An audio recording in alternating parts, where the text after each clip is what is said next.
Good evening. Welcome to your night story. To your left, you'll find the ravens. I will take you to the hidden hills of France. That's actually my kind of TV. Yeah. Whatever you just said. Yeah, honestly. Have you guys seen those commercials on YouTube? It's mainly YouTube, I think. Oh. But it's for comment. It's those nighttime stories. Yes. Yeah, and it's that beautiful like sounding man that tells you a nighttime story. I'm always weird they're going to say something weird when I'm sleeping and subconsciously reprogram me. Oh, that's a good point. Honestly, that's why I would never listen to that. I'm like, what if they all of a sudden are like, kill your mom or something? All right. It scares me. Guys, we just figured out how to use the sound effects on the soundboard. Our lives will never be the same. And yours will never. Sounds about right. Just kidding. Welcome to the podcast. It's Lindsey and Krista. And we're glad you found Almost 30. Yeah, we're so glad you're here. Whether you're almost 30 or, not, we accept you and love you. And we're so grateful that you're here. We started this 4 years ago now. It's just past our 4-year anniversary. And we were working full-time jobs the first couple years. And it's been so nice to just focus on growing our community, supporting the community, growing ourselves as leaders, and bringing amazing guests on, like the lovely lady we have on today. Yeah, Camila Coelho is on the podcast. We'll get to that soon. But we just had a week off at Almost 30, which was real nice. How was it for you? It was so good. We had someone inspiring on the podcast before talking about who was an entrepreneur who runs her own business, and we were so inspired by the fact that she takes off a few weeks, or she has company-wide shutdowns for 2 weeks of the year. So Lindsey and I were inspired to do that as well. So we did a company-wide shutdown in the summer, and then we're going to do another one after Christmas before New Year's, just so everyone can take time off. And we realized this year, I realized during our week off, I hadn't had a vacation at all. I know. Same. Hadn't taken any time off. And I think a lot of people are that way when you don't have the travel, with work. I'm sure it's kind of weird, especially too when you're at a corporate job. Like, how do you take time off when you're just at home? Mm-hmm. And I also think like the busyness has really given people a sense of quote unquote normalcy. Yeah. So it's just like, let's just keep working. You know what I mean? Yeah. And, but it was really nice to take some time off. And I think one of the things that made me realize was kind of the low level of stress that I would create myself, because that felt normal to me. And when I was off, I went away like locally here in California, but I really allowed myself to relax, and I was like, oh, I can be like this and then also be productive. It was like, I agree. It was like one of those things. Totally. Yes, I know exactly. She always laughs when I'm being. Sometimes I just look at you and Justin when you guys are talking Totally. seriously, and I just start to laugh because it's like, I don't know, it's just so cute. Oh, thanks. But it's true. It's like it's one of those stupid things that anyone would be like, yeah, when you're not stressed, like you feel better and more productive. But I was like, it was I know exactly a monumental realization. I was like, oh my God, it's a nervous system thing. I can do, and I just felt like I wanted to like do the things that I've been saying I wanted to do. I finally had like the clarity and the motivation to do it.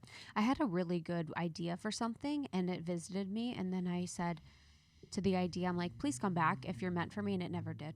Oh, I literally was like, this is my $1 million fucking idea. And it was during our week off. I'm like, oh, here it is. And then it left me for dead.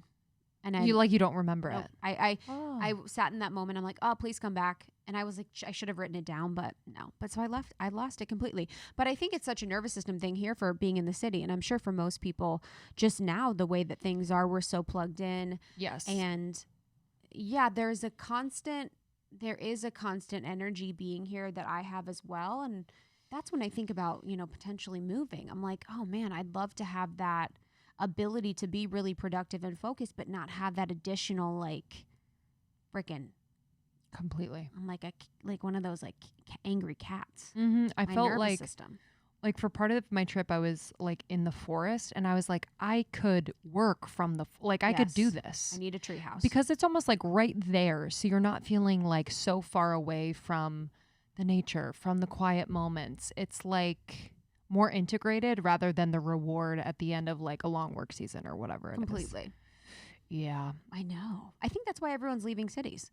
I know. You know, there's so many papers and articles that have been coming out about people having exoduses from big cities and moving to middle of America, moving to Boise, Idaho, moving to all these different places, because I think people are realizing, you know, what matters, or their priorities are probably changing. And so now people that can work remote, or maybe they've lost their job and they were living in a city, are forced to leave. But I think it's like a really beautiful thing. There was the article James Altucher wrote about New York. Did you? No, I didn't. So James Altucher, who is the podcaster and he's a writer, he wrote about New York City, and he has lived in New York City for a long time. And it was talking about how New York City is dead and it's never coming back. And it was like, he's been there through the .com booms, like through Sandy, through all these different situations in New York. And he said that this one is like unsalvageable, and that it's never going to be the same, which, you know, I have no opinion on that, but I thought it was like an interesting perspective to think about that, because there's high, you know, apartment vacancy. There's a lot more crime now. It's just, I'm sure it's so different there because the subways don't feel safe, and, you know, all things like that. Yeah. I don't think anything's going to be the same. Yeah, that's true. You know, but I think it's such a contrast with a city like New York and even LA. I mean, I don't know. I'm looking around. I'm like, I don't know if this place is going to be the same either. There's just so much like devastation on like the business front where I'm like, how the heck are people like? Well, did you hear about the Uber Lyft thing? Yes. So they're, you know, in California, I believe, they're potentially going to shut down having Uber and Lyft in California. So that is so many contract jobs that will be lost for people that drive Uber and Lyft. It's alarming. And I'm also thinking about drunk drivers. I mean, big facts. Yeah. And this is a driving city. Yes. And I just don't know if it's going to happen. I think they, you know, where we are now, they push the legislation to the week after or something like that. So they haven't made the final decision, but that will be devastating. I know. You know? I know. Yeah. It's actually funny thinking about like all the, because you're the same way, like having conversations with Uber and Lyft drivers, but so many of them have created like such a substantial living, whether it's a side hustle or their full-time job. It's really incredible. Yeah. Same with Airbnb. Yeah. Oh my gosh. You know, all of that. I think that's kind of picking up though, because I think people are now traveling for weekends and things like that. But they lost $1 billion worth of reservations when COVID hit. Really? $1 billion.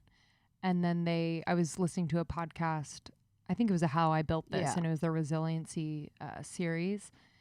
And one of the founders was saying they paid out hosts like over $250 million just to, you know, something for them, because this is how they pay their mortgages and like really made a substantial living. But yes, they are coming back. Thank goodness. Wow. I stayed in an Airbnb during this last week, and I was like, it's the coolest thing. Yeah. It really is the coolest thing. It's cool or it's the worst thing. Truly. Some Airbnbs have been I agree, but when it's good, it's like, it's very cool. We've stayed at dumps.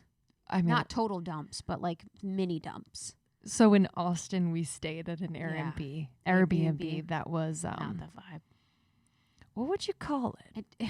It was just like it felt like a prison cell. Yeah, it did. The bed was like made of straw. It was made of... And there was multiple levels. Yeah. Like bugs in the corner. It was really a bad call. So that's the whole thing, is that, you know, we actually made the call to stay there and then stayed there. So it's completely on us. But yeah, it's just funny. Like as I get older now too, though, I'm like, I don't really like Airbnb as much because you got to coordinate and you got to find the code. You got to DM them. Now I'm like, oh man, just like, I want to check in. There's certain places where I like an Airbnb. Yes. But then there's certain places where I'm like hotel or bust. Yes. It just depends. Yes. It depends on the vibe. Depends on my age. I'm just getting older in so many ways. Like my mom came to LA and had an Airbnb and like couldn't get a hold of her Airbnb. And then ended up so angry at him, had to stay with us. It was like parents and Airbnb. Yes, and parents and Uber. Parents and Uber can't. Oh my gosh. My dad loves Uber though. Oh really? Loves. My dad does not. Really?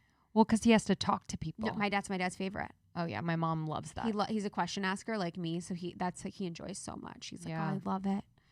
That's nice. Dude, I know, honestly. Oh my God, when I lived in Chicago out of college, my parents never paid for anything, but I like was a rebel and I took my dad's credit card and I used to charge my Ubers to it. And one time he was like, "Hey, can you tell my credit card company that this Uber company keeps trying to steal money from me?" And I was like, "Yeah, totally, Dad. I got you." And I was like, "I'm never doing that again." Holy moly. All right. I'm looking forward to this one. Oh my gosh, you guys. So Camila is such a light, an angel, so gracious, so kind. And this feels like just a different way to see her and like really dig in and get to know her. And I felt like a toe on a screen staring at her.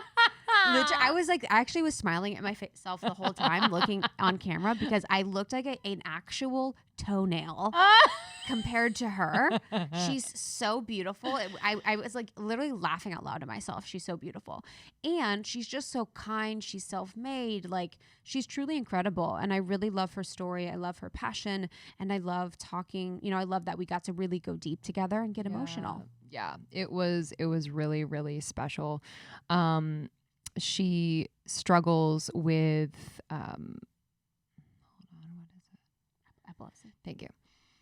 Austin, cut that and we'll pick up.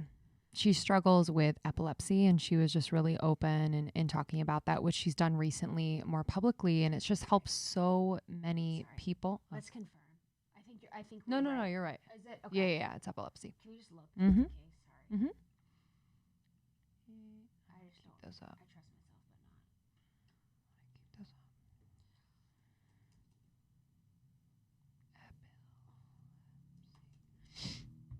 not. Neurological disorder, unpredictable seizures. Oh. Okay, perfect. Yeah, sorry. Okay. We'll pick up for real this time, Austin. Thank you. Camila struggles with epilepsy. She was diagnosed when she was younger in her teens and has only recently opened up about this, but it's helped so many people already. So it was just really, really important and special that we talked about this on the pod. And yeah, she just started sharing about it, in 2020. And I remember being someone that follows her, just her coming out, in a way with her story and feeling so much more connected to her, in it. And we also talked about her desire to be a mother. There's actually complications that happen when you have epilepsy and you're trying to get pregnant. And, she was really emotional. Tears were shed. And she talked about her desire to be a mom and that priority that she had in her journey. Yeah. And her building her own makeup brand. Like she used to work at a makeup counter. Mm-hmm. She came from Brazil. Yeah, she has built her brand from the ground up. So she has her clothing line. But then she also just recently released Elaluz, which was her dream. Yeah. To create a and cosmetic line. It's clean, organic. Mm-hmm. All the things. Literally everything you want in a cosmetic brand. I remember we talked about her Yes. pillars for the business, and it was just like really proud. I was really proud of her. Yeah, so incredible. So I think you're going to love this episode. You can learn more about Camila at camilacoelho.com, and you can also find her on Instagram as well. And just a few pieces of news from Almost 30. We're really excited to bring you our new Paradigm Digital Workshop series again. Another round of just incredible workshops. The lineup is real special. Yeah, it's amazing. So we're announcing the lineup soon for our upcoming extra new Paradigm Workshop series. We have body acceptance, we have breath work, we have light language, we run across the board. And then also we have our huge 4-year anniversary sale. Lindsey and I started this 4 years ago, and this weekend we have a 30% off everything in the shop sale. So every single course, downloadable, even Podcast Pro, and the apparel, everything that we have in the shop and in Podcast Pro is 30% off just this weekend to celebrate our 4 years of Almost 30. Holy moly. Holy moly. So this starts today and runs until Monday. Awesome. Can't wait. All right, y'all. Thank you for listening. We really appreciate you. If this episode was one that you loved and you think someone else would, love to listen, it always means so much to us that you pass it along to people. That's how we've grown. And just connected more with you. So we appreciate you, and we will see you on the other side. Yep. We'll see you on the other side. Great. Like, I feel so relieved. I was so overwhelmed Oh my God. the past. I mean, I've been working on this brand for 2 years, and I have put like all of me in it. So much effort, so much love, so much like everything. And the past weeks have been insane for me. Like, just the anxiety and all the last minute behind the scenes stuff that we needed to do before launching it. Like, I wanted to make sure everything was perfect and that we were ready. And I'm like a I'm a creative, so I want to make sure that I'm also like involved in everything, and I'm also doing a bunch of content. So it was really crazy and overwhelming, but I feel so relieved and so happy right now that it's live and that everyone can see it and have access to it. So it's great. It's an amazing feeling. You It's should like- be so proud. Yeah. It's so beautiful. It's so beautiful. We have our lip and cheek stain and the 24 karat lip therapy. So Right thank now. you so much for sending those over. We love it. And yeah, I just can't imagine how it feels to have kind of that that creative birth where there's just so many eyes and so many opinions, and for it to be out there and really just, reaching Yeah. the people that it should. It must feel so good. I hope you guys love it. And, you will see the exciting part about Elaluz is that we're launching at least 1 or 2 products every month. So, every month is like a birth of a different. Are you ready? Every month I'm gonna feel pregnant. I was gonna say, I'm like, are you like, it's not over, but I mean, thinking about, where you came from, how you grew up and from working at a makeup counter to being someone that was obsessed with beauty to be at this place. Like, did you ever think you would be doing something like this, like truly a fulfillment of your dreams? Honestly, no. I grew up in a very small town in Brazil where, access to the world and things was so limited for me.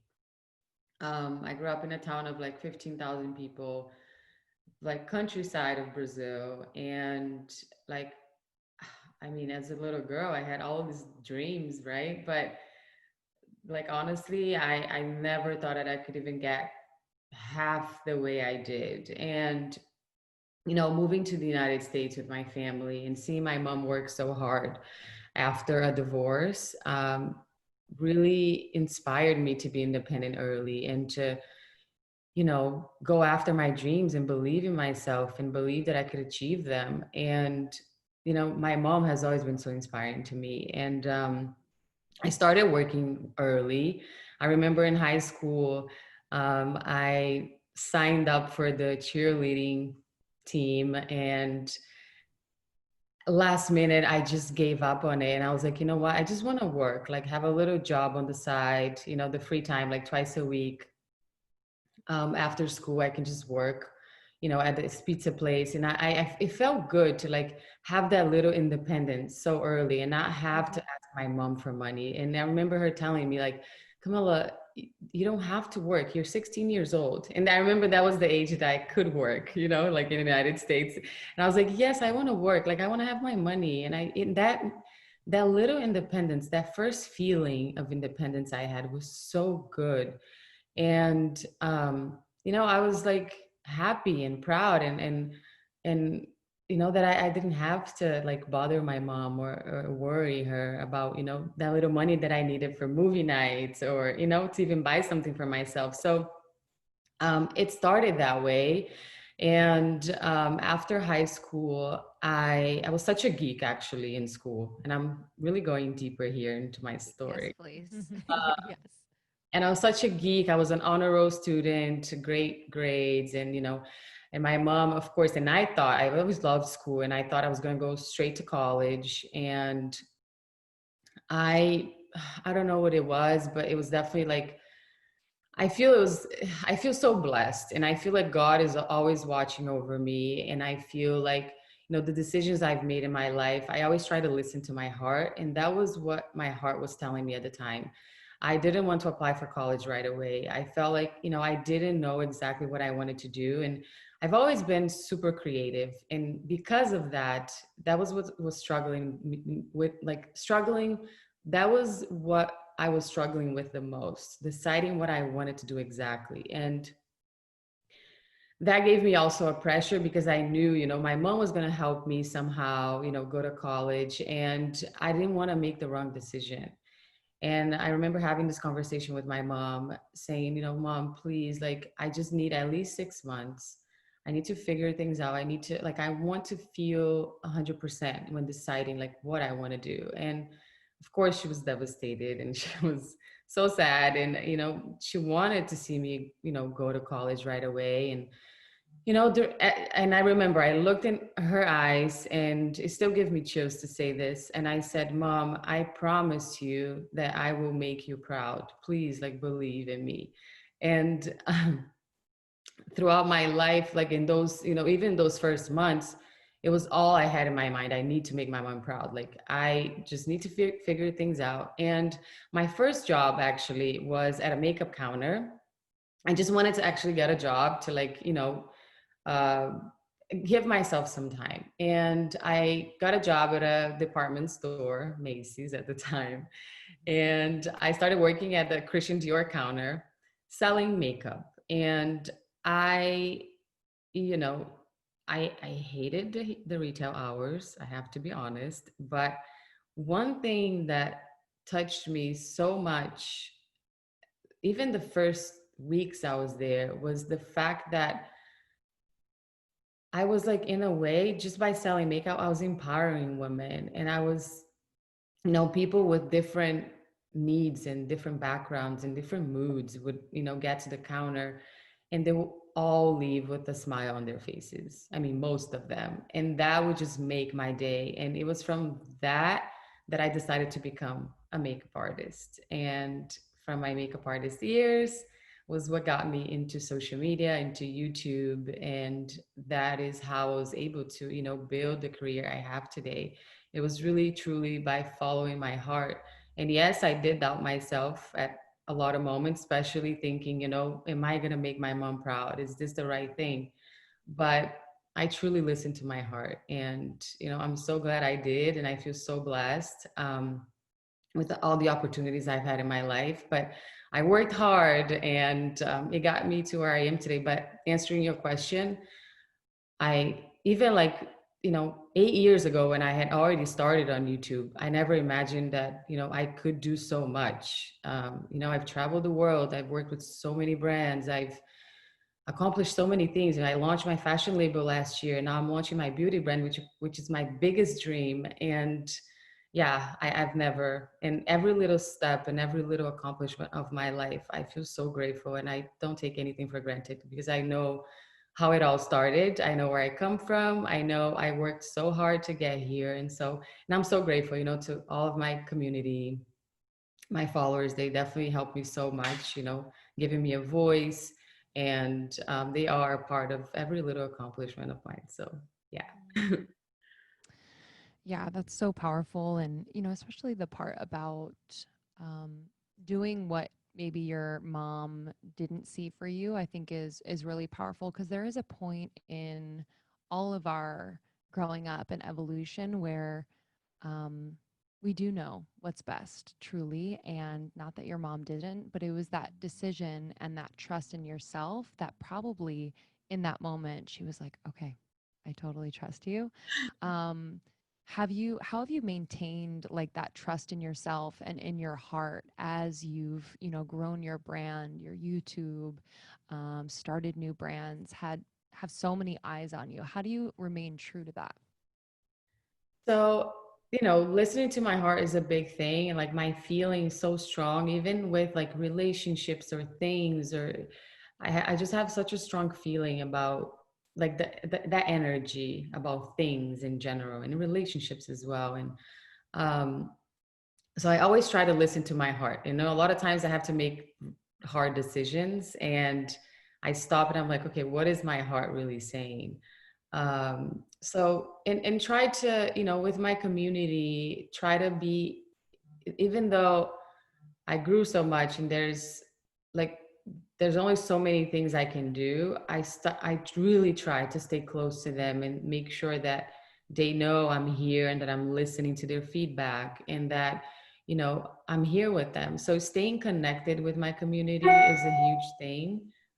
Sorry, was that a sound on my end? It's okay. No It's worries. okay. Sorry. God was like, Yes, they're like, that was your community. They're checking in. Close, quit my thing here. Sorry. No worries. That was an order update. You're just crushing. Oh yeah. So yeah, and making sure they know that I'm here is so important to me. And I feel like having the right people with me by my side is so important. It has been so important always. Like, my husband is my business partner. He's the person I've been with since I was 17 years old, and he's someone that I'm so grateful to have with me, like building this business and building all of it and experience it with me, because I know he wants the best for me and for us. And, to have, even when it comes to my team as well, like I want to make sure I have people that kind of, think like me and have the same, like that I feel are good human beings, and people who are kind of like me and think kind of the way I do. Not that we all need to be the same. We're all very different, actually. Like, our team is very diverse, but it's it helps you. The team, the people you have by your side really helps you make the right decisions. And if you have someone that maybe treats people in a different way that you do, or that thinks completely different in certain ways, like it's not gonna bond together. I don't know if you guys know what I'm saying. Yes. But Yes, I think I'm definitely. Definitely. myself so well, but that is very important to me, and for me to stay true to myself. And so building a team is so important, like the right team. It has helped me so much, and I'm so grateful to even like the team that's with me on my everyday, and my management team. There's always been like that feeling, when, okay, am I working with the right person? Because I feel it affects the whole business and the whole like platform that I have. So how do I stay true to myself is really trying to be who I am, trying to be transparent. Like, this year, I feel like it's been such a transparent year for me. I've shared about so many things about my personal life. And, I think social media needs that as well, because it's gotten to a point that you look at social media and you just see a filter of everyone's perfect lives, right? And there's this whole new generation that so many kids that are having depression or going through such terrible time because of social media. Like, they see people's lives there and they look at their lives and like, oh my gosh, my life is terrible, because everyone, all of these people have amazing lives and living great things, and I'm here at home, I don't have. So for us that have a voice, for us that have big platforms, it is such a big responsibility that we share on our everyday. That yes, we have great opportunities, we do what we love, but we have struggles. We have, we face things that are hard. And this year I shared about my epilepsy, which was so scary to finally share. But I know how much it helped so many people, even not just with epilepsy, but also, struggling with accepting themselves. So it's been a very transparent year. And I feel like, it's one thing also that's helping me stay true and to, face all of, because social media is not easy, right? And you guys know Yes. that it's you get great feedback, but you also get the negative feedback, and trying to filter that and accept it in a positive way. Sometimes it can hurt you and it can bring you down, but knowing that you're doing the right thing, and learning how to accept these negative comments too is so important. So all of that, it's a mix of different things, has helped me stay true to myself, and to always be honest with everything I do, saying a lot of no's to brand opportunities as well. It's so important. keeping my followers trust is a huge thing. And so yeah, I've always said since the beginning a lot of no's, because whatever I come here and say, I like this product, or I like this brand, it needs to be true. It needs to be organic, or else, I've always thought of it in the long term. And, I want to keep these people like they're family to me, almost like, and I see, like, when I see my followers, it's like, like they see me as a friend, and it's kind of funny because like a lot, I don't know them, but they see me as a friend, and that is the best feeling, to know that they trust me and they have me as, someone special in a way in their everyday lives. But yeah, I think it's a mix of a lot of things, but yeah, I think being transparent and trying to always be connected with my audience is a big one. It's what inspires me every day too, to keep going. Love that, especially, having the people around you. And I think with someone like you, it's like, I don't, when people aren't in social media or in this world, it's like, they're like, oh, you travel all the time and then you take a picture. And then, it's so much more complex than that, especially because you're running a team. And that's something, on like a much smaller scale we work with too, which is like being the face of the brand or whatever you're doing, and then also running the team. It's like a really hard balance because you're kind of switching, to being a CEO and then being who you are online. Do you ever struggle with that balance of doing both, being the public figure and running the business? Yes, yes, so much. Perfect. We're not alone. Great. Selfish question. Yeah, honestly. It's insane because yeah, the business is a whole other, story. And um it's something I overthink every day. Like, am I doing the right thing? I'm used to, before having a business, I was just used to this platform of, it's like me there. But now with the business, I'm also need to think, okay, I'm the founder of this brand, and how do we, it's so much, there's so much pressure, but I think, and so much work as well. I think, with my two brands, I try to be as involved as I can when it comes to like content, and creating content and putting my face there as well. But I'm 100% involved in creating all of it behind the scenes. And that, with one brand itself, it's like a full-time job, right? Just, and now I'm like running two brands, and then there's my personal as well, my personal platform. So it's crazy. But again, I am so grateful that I have an amazing team that, and my team, I feel like my team is always telling me, Camila, you like calm down, like you my husband is always telling me, like, I a lot. And I it's hard. It's really hard when you love something, you're so passionate about it. And when you are creative as well, it's hard to let some things go and like give to someone else to do for you, right? For sure. And that is what I struggle the most with. Um, but combining both is definitely a challenge. But I feel like I'm learning every single day with, how to even, to be involved, but to also let some things go, because you can't do everything. So Yeah. Mm-hmm. it's a learning process, and I feel like I'm still learning. Mhm. And to also trust those in my team to take care of certain things for me. But the thing is, I always want to be involved in a certain way, like connected with those that are watching me, and I think that's my main struggle. But it's a learning process, and I think the main thing is for you to be open to learn and to um, progress, like, and to Mm-hmm. like be open minded. um so yeah, but it is a challenge. It's a huge challenge.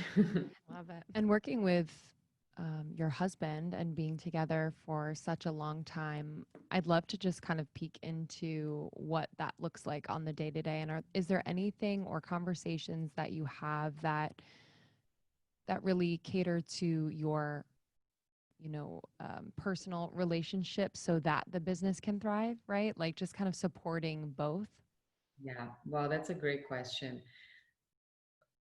We, you know having a lot of people ask me this, like, how is it working with your husband? Like, don't you guys fight all the time? And, in the beginning, it was hard trying to separate like personal from business. It's two that end up, you're living together, you're working together. So in our personal lives, we always end up talking about business because, we're dreaming together, we're trying to accomplish all these things together. It's very exciting, but it got to a point that we needed to really try to separate things where, we kind of set up rules in the house, like we try not to talk about business after a certain hour, and we have our own moment, like we're watching, after 7, we truly try not to open emails, or if I do open an email, I don't talk about it with him, I leave it for next day, because that personal relationship is so important, and that is the base to,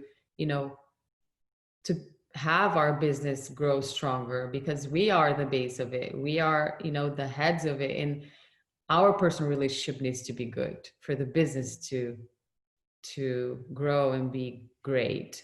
So we really take care of and we've learned so much throughout the years. Like, this wasn't just like overnight, okay, we're going to set these rules, and we know how important it is for our personal life to be amazing, to be happy, and that we always talk about that, like, for example, I want to be a mother, he wants to be a father, and we always prioritize our personal dreams first over professional. And when it comes to professional life, like, it's amazing to have your partner, someone that you love and someone that you trust with you, building it together. But it was truly, like, over the years, a learning process of how to work with each other, how to, sometimes if it wasn't my husband, I would probably say in a different way, something that I want to like come across. And because it's my husband, I just say it another way. And same thing to him, with him, and I'm like, wait, if it was like, of someone else, would you speak that way? Like, so we always have things here and there, but it's a learning process. And I feel like, we've learned so much and we're making it work. And the best thing is that makes us so strong at the end is that we are both fighting for the same dream, right? And that makes us so strong every single day, to achieve things together, to make mistakes together, to learn from our mistakes, and to grow together as human beings, as partners, and as a couple. So it's really special, and I'm so happy that we're still together in this, like, as partners too, because it could have just gotten to a point that we, okay, this is not working, we'll just go our separate ways in the professional life, but we were able to make it happen, and it's truly a blessing. Wow. Yeah, it's the best with family because you can speak to each other in that way. And it's like, that's the best part, but also the worst part because you do speak to each other in that way. And for Lindsey and I too, within the business, she's my, my work wife, we have to have this strong foundation for everything to succeed. So we totally know how you feel. I want to talk about, you coming out, or not coming out, but with you sharing about your epilepsy journey this year. When I saw that you speak about it, it was so magnetic. It was like so powerful and just added this like beautiful layer to all these other beautiful layers that you already have for all your followers and your community. It was just so powerful. So, what was your journey with epilepsy, and then how did it feel to finally share with your community? Yeah, you actually, you said coming out, and exactly what I said when I was like, I'm coming out because for so many years, like my whole life, I was diagnosed at 9, and I never shared with anyone besides my family and those really close to me. I just kept it, and like actually putting it out was actually me coming out, like putting it out to the world. And it was the most liberating thing. It was so scary. I was diagnosed at 9 years old. And I was like playing with my friend. I started feeling my hands closing by itself, and I had a seizure.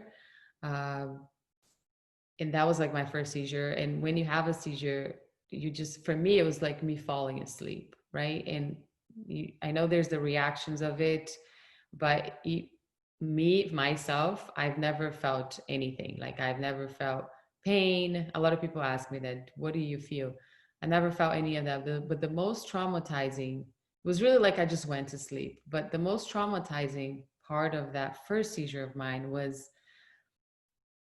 um, the moment I kind of came back to, kind of like I woke up and to my mom's voice. She was calling my name. We're on the way to the hospital in the car, and she kept saying, "Camila, please talk to me." And as a mom, like she must have been so scared, like not knowing what exactly was happening to me. And the fact that I couldn't answer her was just, oh my gosh, like, and I kept thinking of that after, being diagnosed. I didn't want it to happen anymore because I didn't want to hurt any of my family members. Like, it wasn't about me. It was like about like those I loved. It was so weird. Even as a Yeah. child, I didn't want to have it. I wasn't scared of just having another seizure. And in my mind, maybe I didn't know exactly like, the how,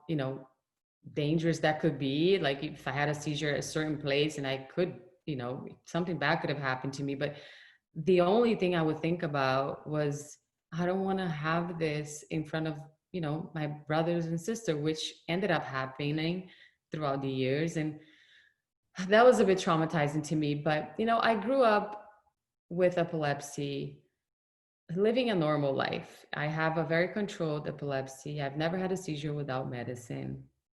I've never had a seizure on medicine, only when I was without medicine, which is a blessing. Some people, they have seizures every day, even on medicine. So there's different types and different levels of epilepsy. And I lived a normal life and I was a happy child. But when it came to my teenage years, that's when I started struggling. When you take an epilepsy medicine, you cannot drink alcohol. And that little detail, the fact that I couldn't drink like my friends when we started partying and like, when I was 16, 17 years old, it made me feel different. It made me feel like I didn't belong. It made me feel like I was a loser. And like, and the questions you ask when you're insecure about something, every little thing people say can affect you. And that is one thing that, I tell like my nephew, I tell like,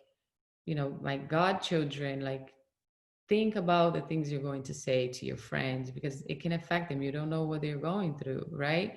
So I, from 16 to 17 years old, it was a very dark moment of my life. I started asking myself and asking God and the universe, why me? Why do I have this condition?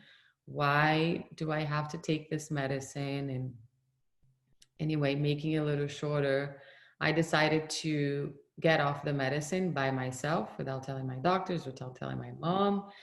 And of course, I ended up having a seizure in school in front of all of my friends. And that was terrible. I woke up in the hospital and I just cried. Like, I knew what I had done was terrible. I knew it, I put myself up to that. And, after having like such a long conversation with my mom, she said to me, Camila, like, you you are so lucky because there are people fighting for their lives every single day. There are people really struggling out there. And you know that you can take one medicine every single night and you're going to be okay. So you are so blessed. Can't like, and she basically made me realize and see, like, my gosh, I should not be complaining. Like, I'm so selfish. And I felt terrible, like, about what I did. And from that moment on, I worked. It wasn't, I can't say that it was overnight. Oh, I'm overnight, I'm grateful, I'm feeling great about myself. But it was something I really tried to work on and put in my mind that instead of feeling different and unfortunate, I should feel lucky, I should feel blessed. And I am so grateful that, you know, I was able to put that in my mind and that I was able to take that negativity away. And I started to feel blessed and I started to feel, lucky that I have a controlled epilepsy. Still, I couldn't talk about it. Just growing up, my mom always told me, since you have a very controlled epilepsy, like no one is going to notice you have anything, right? So you don't have to speak about it. And back then, my mom was trying to protect me for sure. Like from, getting bullied, and still, like, there's still a huge stigma that exists, about epilepsy. And back, 15 years ago, that was even stronger. Like a lot of people still this day thinks that people with epilepsy or the seizure itself, it's like an act of evil, which is so crazy to still say this. Yeah. Depending on their religion, some people still believe that. And that stigma needs to end. And I am, by coming out and building this huge platform throughout the years, what made me want to come out and put it out there was to knowing that I could help people and that I could somehow try to end this stigma. By myself maybe I can't, but putting it out there, I could help other people that felt the way I felt when I was growing up, and that rejected themselves, and that struggle with accepting themselves. The my life completely changed the moment I started loving myself again, the moment I accepted who I was as I was. And we all have challenges in this life, we all have struggles. There's no such thing as a perfect life, you guys know that, we all know that. And you know we just need to accept our challenges. We're all going to have different challenges, and once they come, you just need to accept it in a positive way. And I am sure we learn from all of it, we grow. And as I have grown, and sharing it was the best thing I did. When I shared it, I was actually struggling a lot with the pregnancy part of epilepsy. um, and coming out, it was liberating for me just to come out and know that, okay, people now know. And getting that amazing feedback, and it was scary. I have to be honest, like, I didn't know I even thought in my mind, some people might just unfollow me, they might think I'm like this, like I'm not so normal, because this is how certain people, I grew up thinking that, like, that if I shared with other people that I have epilepsy, they're going to think that I can't process things right, or that I'm not a normal girl, and it was scary putting it up there, but I knew I could help people out. And I helped myself so much, even especially with the pregnancy part. So many women shared their stories with me saying, I've had 2, 3 kids on medicine, and they're all beautiful and healthy. And that gave me so much hope. Um, and I can't even explain it. Like, before I put that video up, I had this big conversation with my doctor where he explained to me that if I got pregnant without medicine, if I got pregnant on medicine, I could have a risk of affecting my baby and the growth of my baby. And if I got pregnant without medicine, I could have a seizure and I could lose my child. So both of these options are, I mean, sorry. Sorry. Oh, babe. Yeah, it's a lot. I just want to breathe.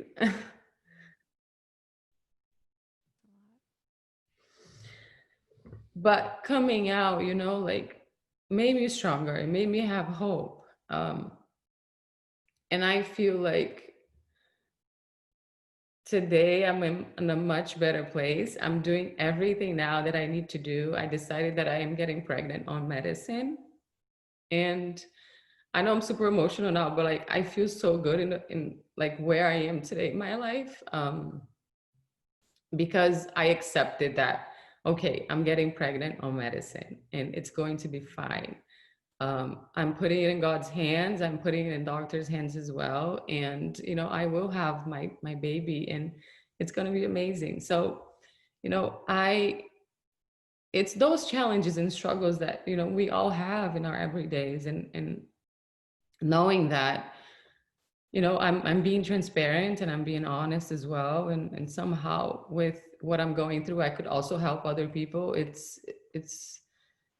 It makes me feel great. And to, like, I remember before putting that video up, I said to myself, if I could help one person that is struggling right now, it's going to be so worth it. And I've seen that, it helped so many people. So it's great. And I have a husband who is the most supportive person. And right now I'm in a process of like changing medicines because I'm going to be in a newer medicine that is great for, to get pregnant on, and the most recommended. And the past weeks I was, so busy with building a brand and everything that's going on, but also mentally overwhelmed because I was on both medicines. When you're changing medicines, you have to be on both at the same time and then start lowering your old one.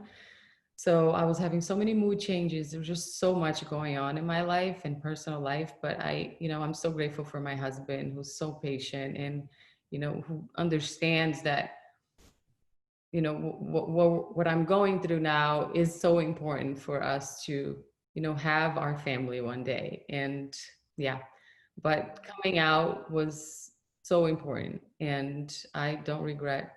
I would do it over and over again. Oh my gosh. No, thank you for sharing that. I'm So sorry. beautiful. No, don't Same. be sorry. I started to water up Truly. too. It's a Um, lot. and you continue to, I mean, I can't imagine how many people you've already helped. And as you, just continue to navigate, you're going to help so many more people. So, I uh, hope and just, the role that God and your faith has played in everything that you've accomplished and everything that you've moved through, the highs and the lows. I'd love to talk about that because I know it's such a big part of your life. Yeah, you mean like Uh, oh, not you, your yeah, question, it's I sorry. guess just your faith, I know you mentioned earlier just growing up and trusting in God, and I just love to know like what that really looks like for you.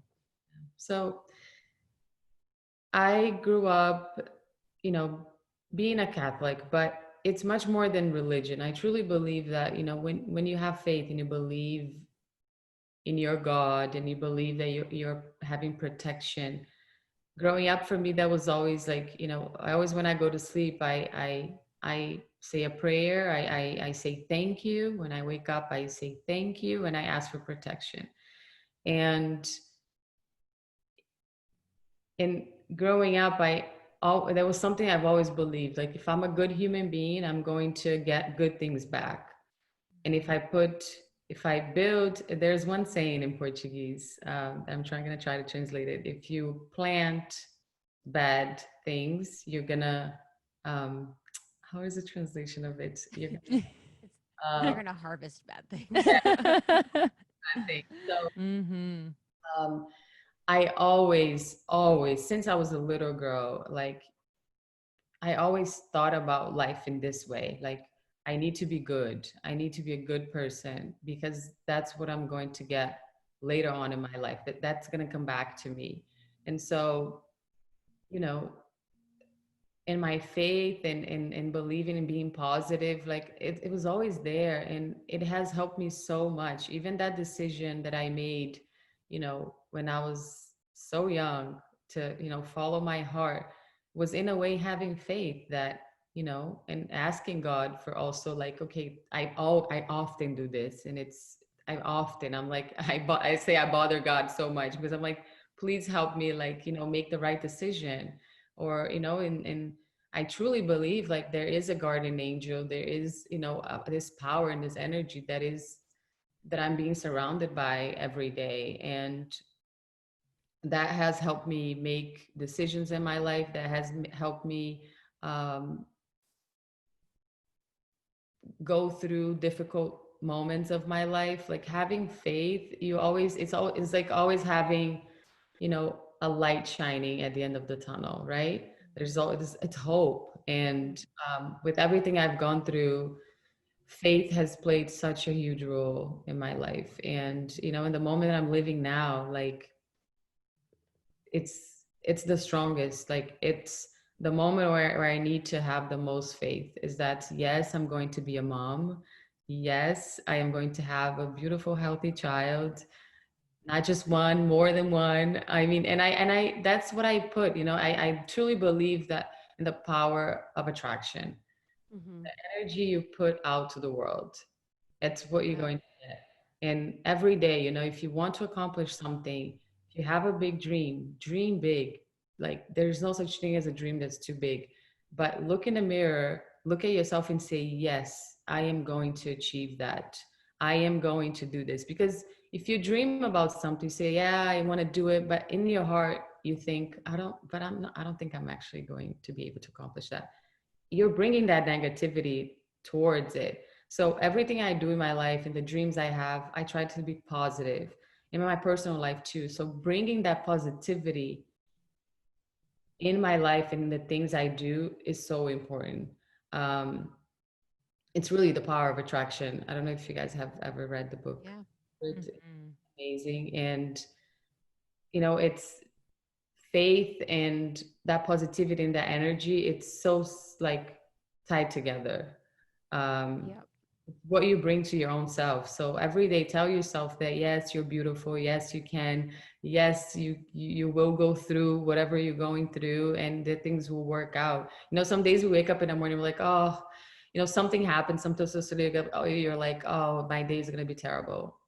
If you say that, you put that out to the universe, your day is not going to be good.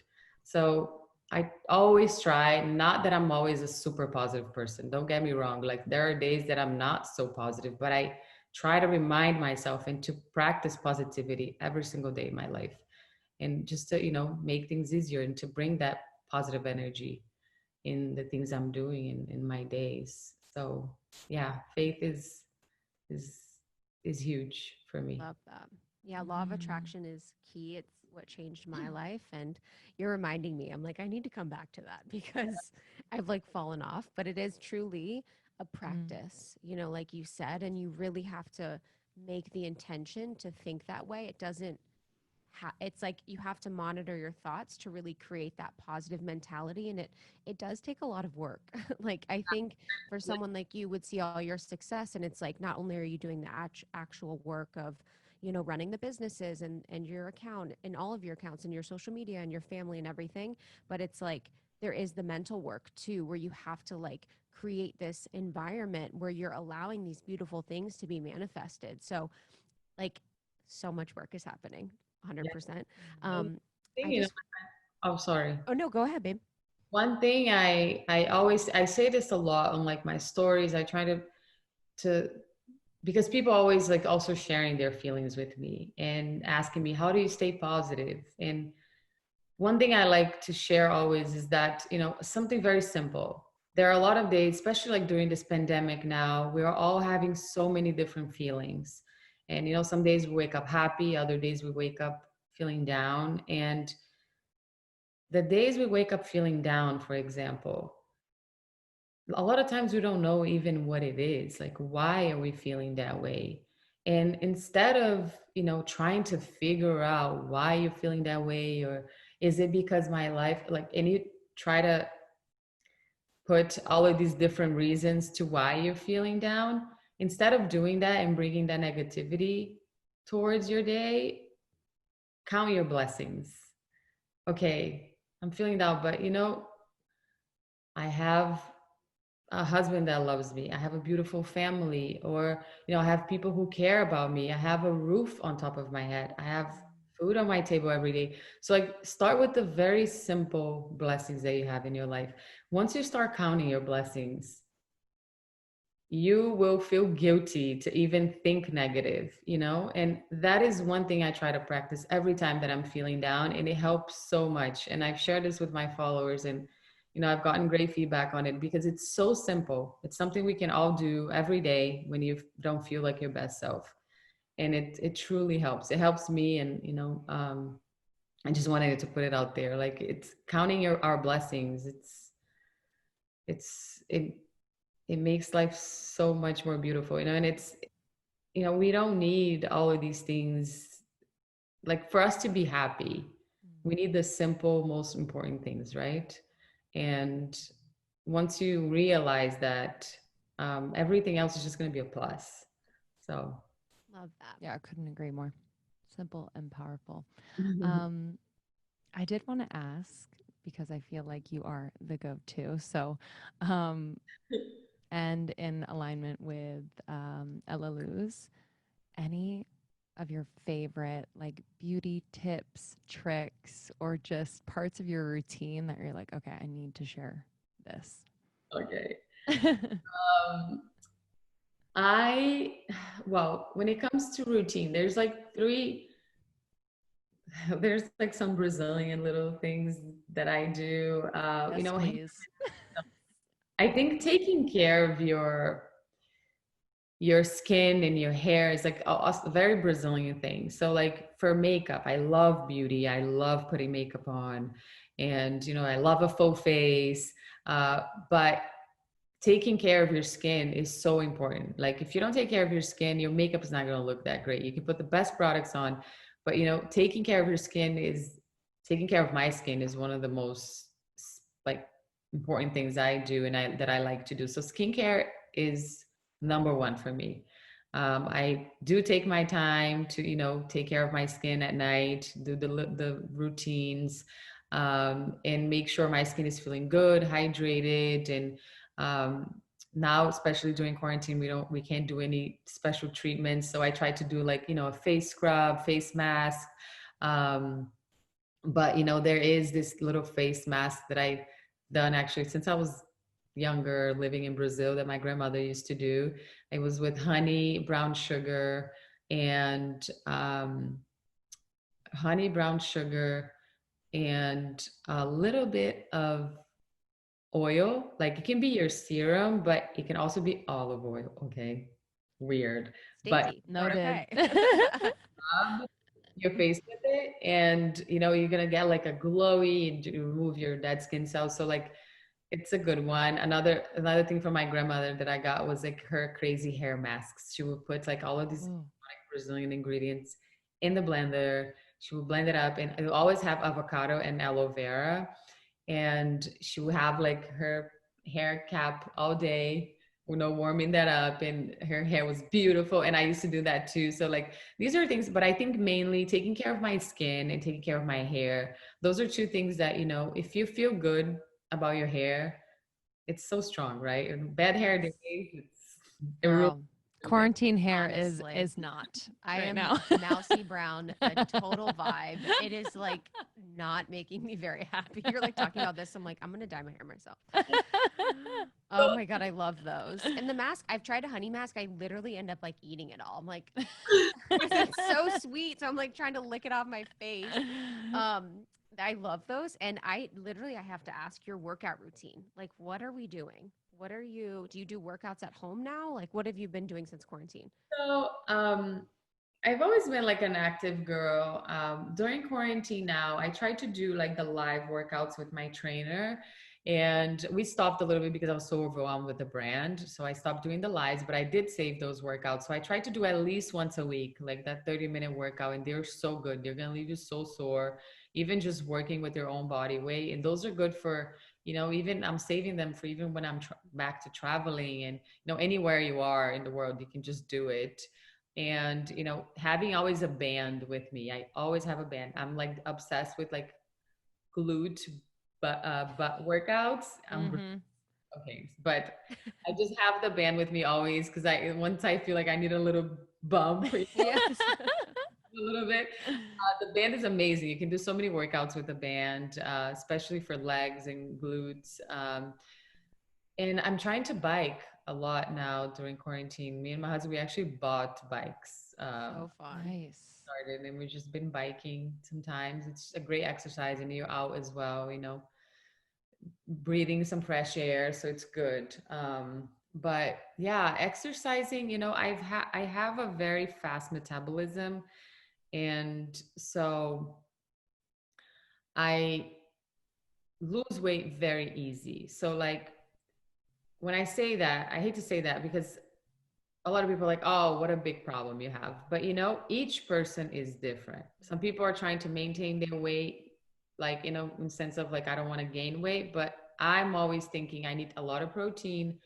I need carbs in my diet, because, or else I can lose weight really easily. And all my siblings are like that. So I feel blessed that I have good genes, but in terms of like working out, I try to work out, and the day I work out, I eat a lot of protein to make sure I maintain my muscle mass, So it's different for everyone. But I've always tried to do a workout here and there, because it makes me feel also energized, and it makes me feel good. But the workouts with Danny, they're really good. You guys should try it. It will make So wait, what is it on Instagram or online? What is it called? It's on my IGTV. You see a few of them. They're Perfect. They're my workout series. They're great. With your trainer. Great. Yeah, with my trainer. We're on it. Perfect. Gosh, there would be nothing more mortifying for me than working out in front of 8 million people with my trainer. Like, mortifying. Like, so good that you bring this up, because when I work out with them, and I struggle, and I'm like, oh my gosh, all these people watching me, like, and I'm usually dying, and I need to like stay, like, yes. or else, It's like motivating, I guess, for you then. when I do this without like being live, I slack so much, but it's different. I actually like to be live because it motivates me to actually do Totally. 100%. A few million people would maybe motivate me a little bit. Oh my God, I love that. Last question for me is, what is one thing that you wish people knew about you that they might not? I mean, well, I just shared so many personal things about me here, but one thing I wish everyone knew about me, even though I've spoken about my vulnerability, and I've been transparent with my personal struggles, I wish that everyone who followed me, especially like looking at my Instagram, looking at my lifestyle, I wish they knew that yes, I have struggles. Yes, I am insecure sometimes. Yes, I don't have a perfect life. Like, there is no such thing. I wish everyone could understand that, because there's so many people out there still that, look at social media, or just look at their neighbor and say they have a better life. Why don't I have? So I just wish everyone could understand that we all face different things in our lives, and that is what's probably going to make us grow. That is what is going to help you somehow. Like, everything happens for a reason, and don't punish yourself, don't hate yourself for certain things that happen, because people's lives might seem like it's perfect, but it's not, and you never know what is going through in someone's lives. And so I wish everyone knew that I do have struggles. I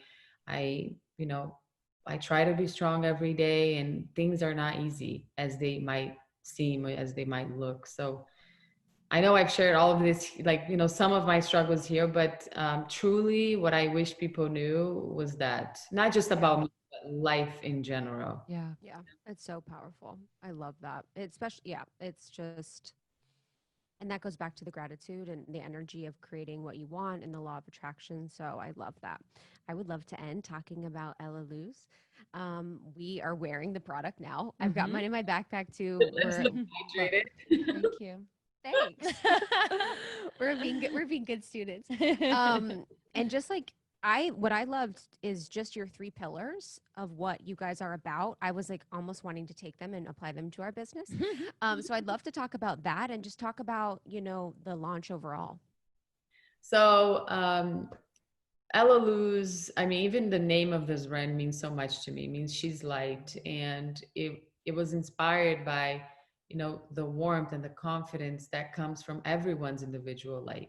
I truly have always believed in that everyone has a beautiful light shining inside of them, no matter where you come from, no matter what you look like. We all have this light, and all it takes is for us to acknowledge that and let that light shine through. And that will happen once you accept yourself, once you love yourself. So Elaluz was inspired by that individual light that we all have. And our pillars are inclusivity and sustainability. And inclusivity, when I say that, is, I come from Brazil, a very how can I say this, multicultural country, right? My heritage is like, I grew up in this world, like, where I looked at people with that look so different, but they're all like me. And coming from such a multicultural country and having such a global community, I wanted, and I felt the desire, and it was my biggest goal for this brand to be representing everyone. And when I say that, it's to be represented in our products, for our products and colors to be for everyone, for, to be represented when we choose our models, and also in the back end of it, our team, being like diverse and really thinking about, okay, who is behind Elaluz? So that's when we say inclusivity. Sustainability really plays, and it's one of the proudest things about Elaluz for me, because I truly wanted this brand to be sustainable, to be mindful, and have products that that are good for you and that work for you. Not just work for you, but that are also good for you, right? And we are sustainable in all of it, in our packaging, in our design, in our ingredients. We are clean, and I'm so proud of that. That was a huge challenge about Elaluz. I could have just given up in the middle of it, in the beginning of it, because there was so much back and forth. Even when it comes to designing a package that has to be sustainable, or there's so many limits. So I'm really happy that, again, I followed my heart. It took 2 years, but every little approval, like every product that comes to life, we're like, okay, this is approved. It's such a huge accomplishment, because we know how much limits we have, to be a clean, sustainable brand. And that makes me really proud to say that we are. And we already have labels, and transparency. I think transparency is so important for a brand in general, and for a person in general.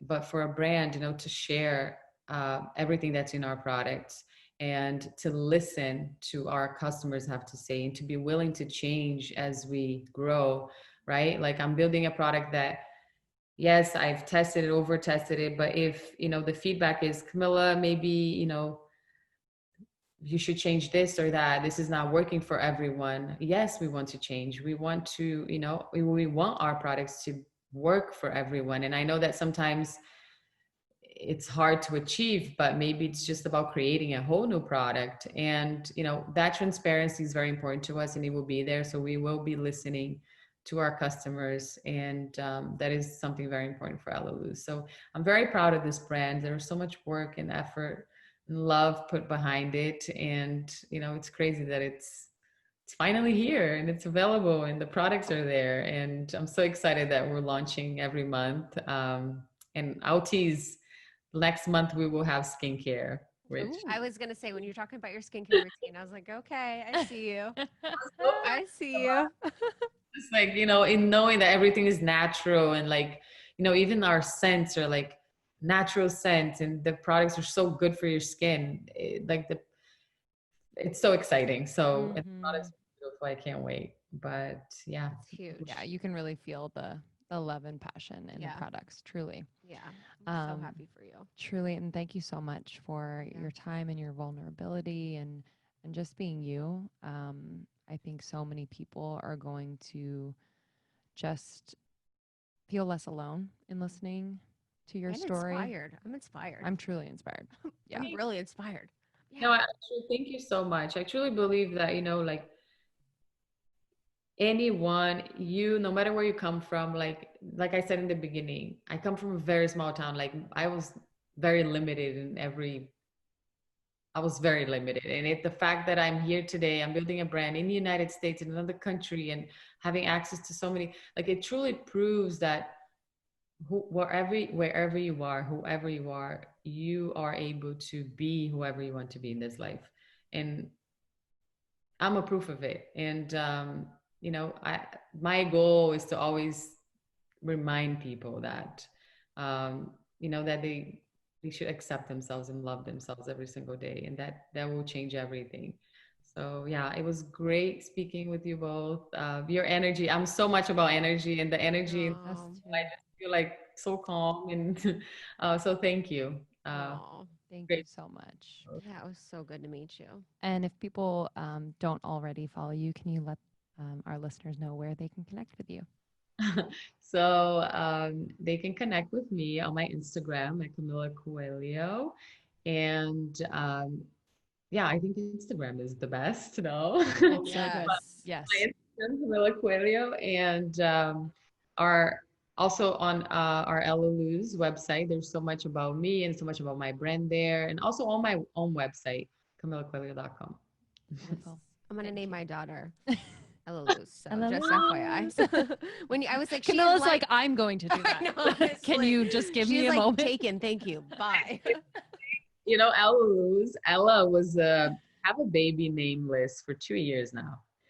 And Ella was under a girl name in my list. Ella is a beautiful name. It means she or her, it's a gorgeous name. Perfect. Beautiful. Well, thank you for that. Thank you for such a good day. Truly. So excited to connect with you. And yeah, We'll see you soon. Enjoy the rest. Excited for the next launch. Thank you. Talk to you later. Bye. Bye.